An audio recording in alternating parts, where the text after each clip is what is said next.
Hello, my dear friends. My name is Felix Okeke, and I welcome you to Marriage Without Tears channel. Tonight, we are looking at the reasons why affairs happen in good marriages.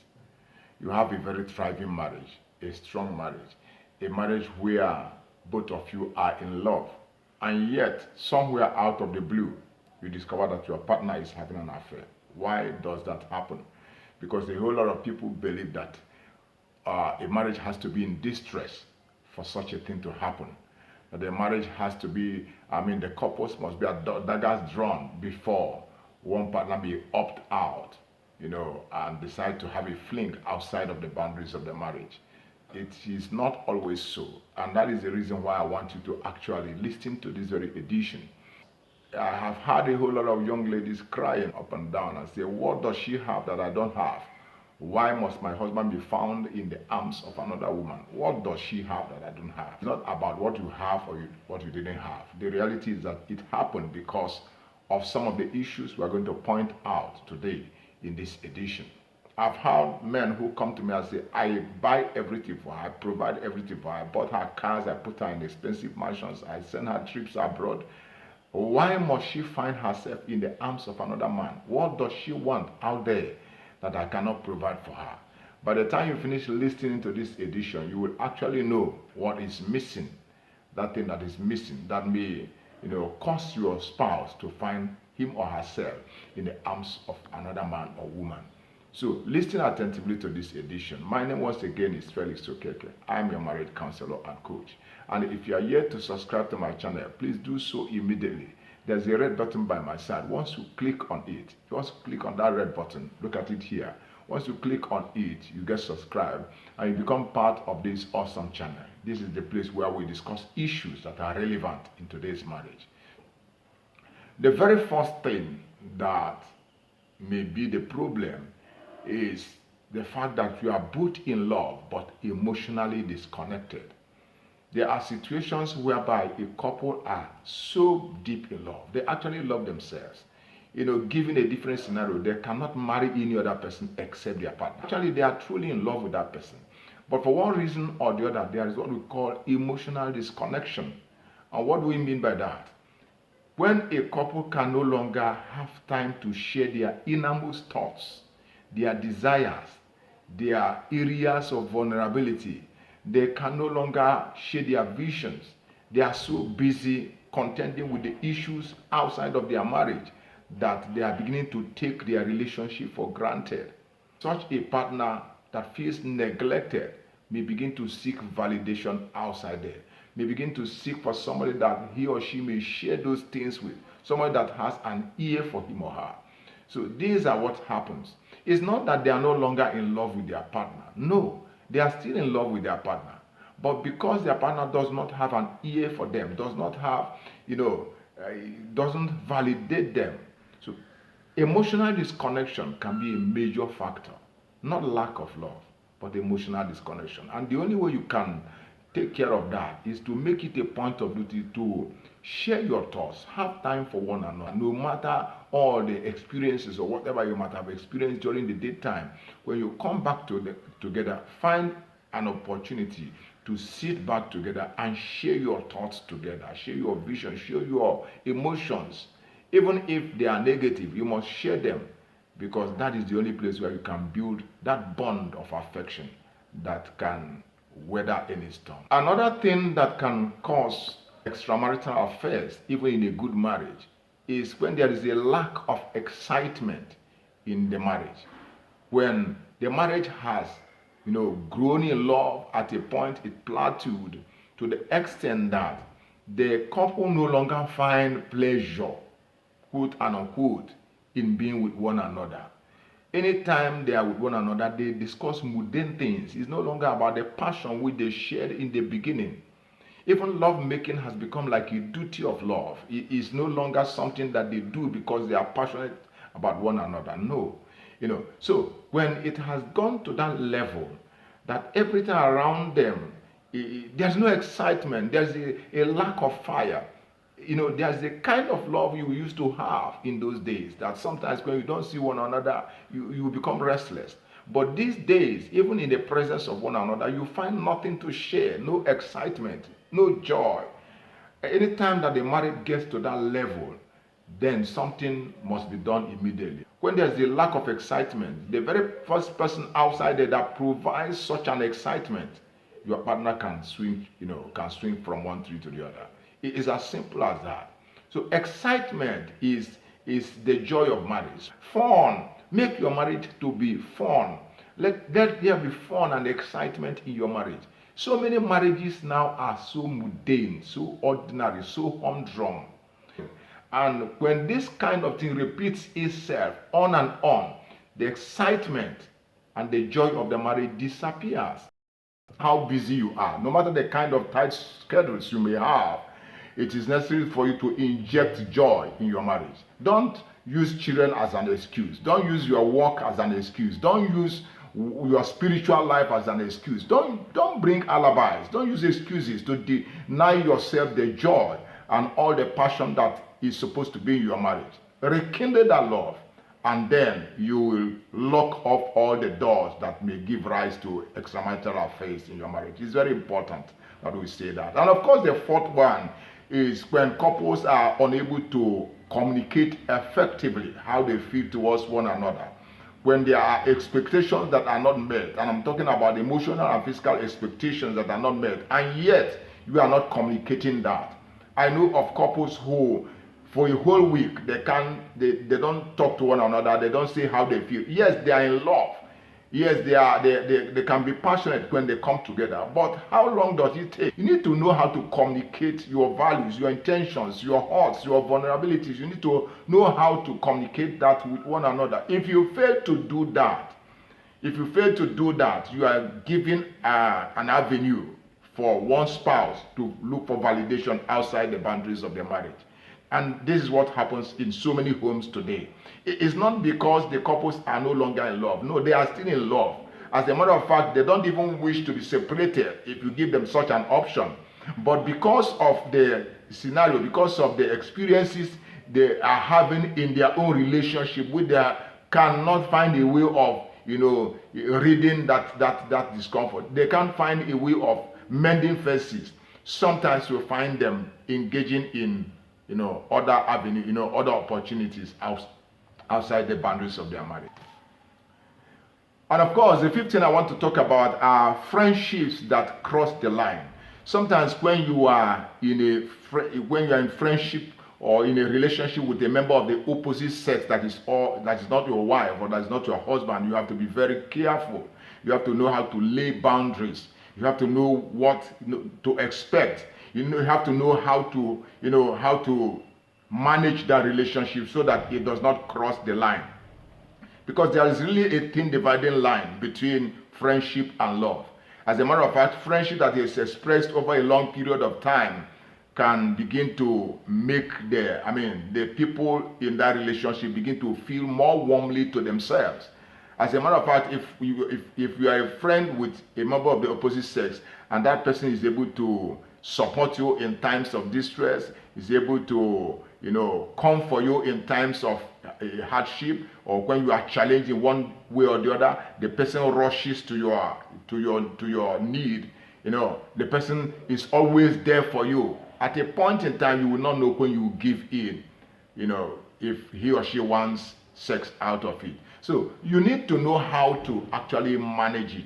I've had situations whereby a man wanted to travel abroad and he called his best friends and said, look after my wife for me, please. Look after her. Make sure that she doesn't find herself, pray. I will be sending things to you. Please watch over her because very soon she'll be joining me abroad. And the man said, okay. So each time the man comes, checks the wife, plays with the children and all that. At the time, before you know it, they fell in love. The man's friend and the man's wife fell in love. And other things began to happen. Friendships that crosses the line. If you know that you don't know how to set boundaries when you are involved in such a relationship, it is better you don't get involved in it at all. That is just the best option, because I have seen a whole lot of marriages crumble under that, even though the people in the marriage didn't actually want it to happen, but it happened anyway. So this is one of the things you must try as much as possible to avoid.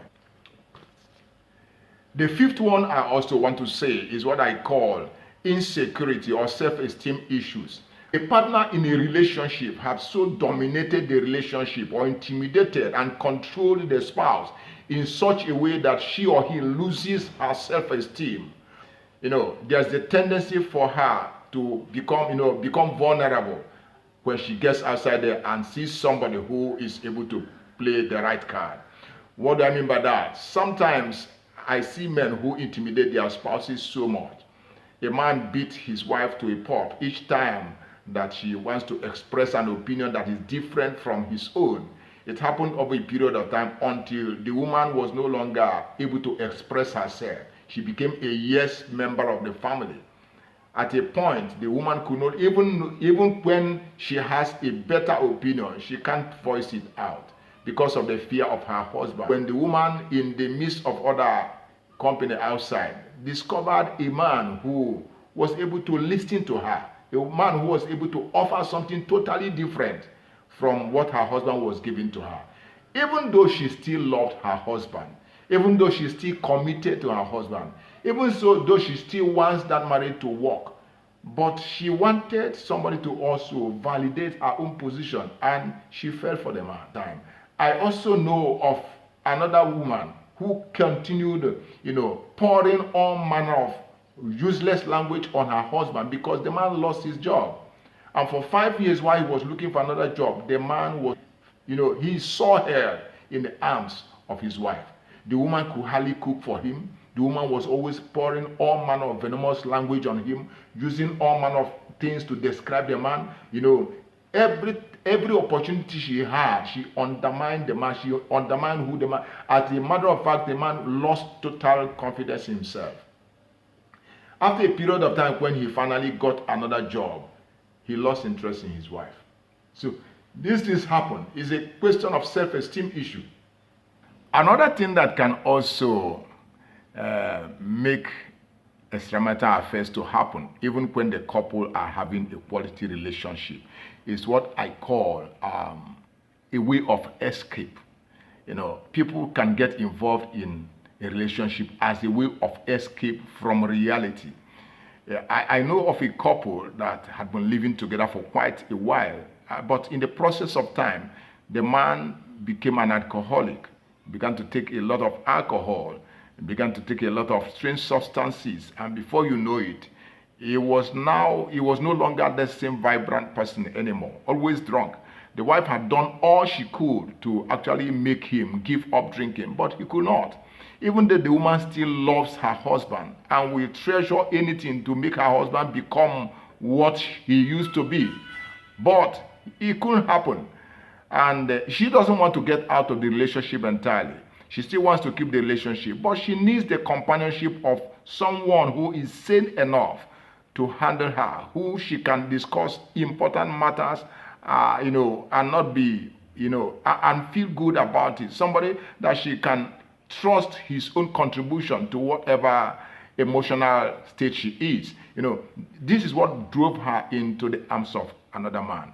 And I can call that a relationship that developed as a way of escape from reality.